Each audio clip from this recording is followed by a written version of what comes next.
7/2/24 புதன். பொதுக்காலம் 5ஆம் வாரம். முதல் வாசகம்.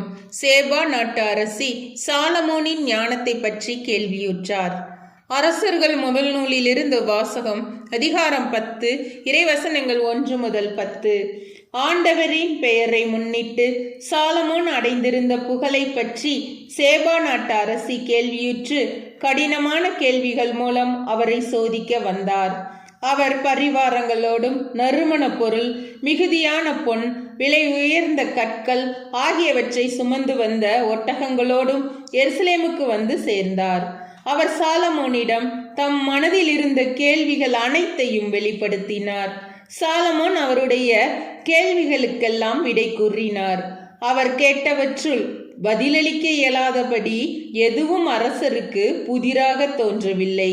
சேபாவின் அரசி சாலமோனுக்கு இருந்த பல்வகை ஞானம், அவர் கட்டியிருந்த அரண்மனை, அவர் உண்டு வந்த உணவு வகைகள், அவருடைய அலுவலரின் வரிசைகள், பணியாளர்களின் சுறுசுறுப்பு, அவர்களுடைய சீருடை, வானம் பரிமாறுவோரின் திறமை, ஆண்டவரின் இல்லத்தில் அவர் செலுத்திய எரி பலிகள் ஆகியவற்றை கண்டு பேச்சற்று போனார்.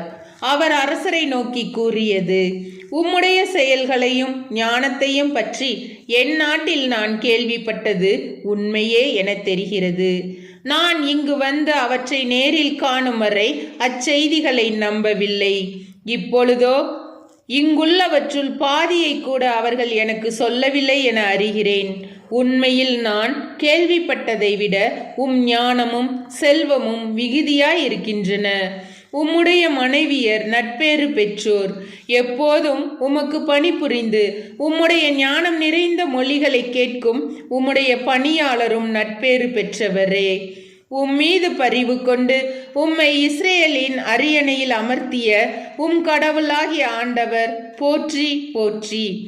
ஆண்டவர் இஸ்ரேலின் மீது என்றென்றும் அன்பு கொண்டுள்ளதால் அவர்களுக்கு நீதி நியாயம் வழங்க உம்மை அரசராக ஏற்படுத்தியுள்ளார்.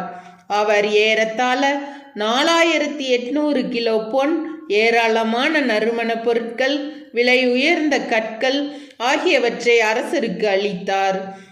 சேபாவின் அரசியிடமிருந்து வந்தது போல அத்துணை நறுமண பொருட்கள் அரசர் சாலமோனுக்கு அதன் பிறகு வந்தது இல்லை.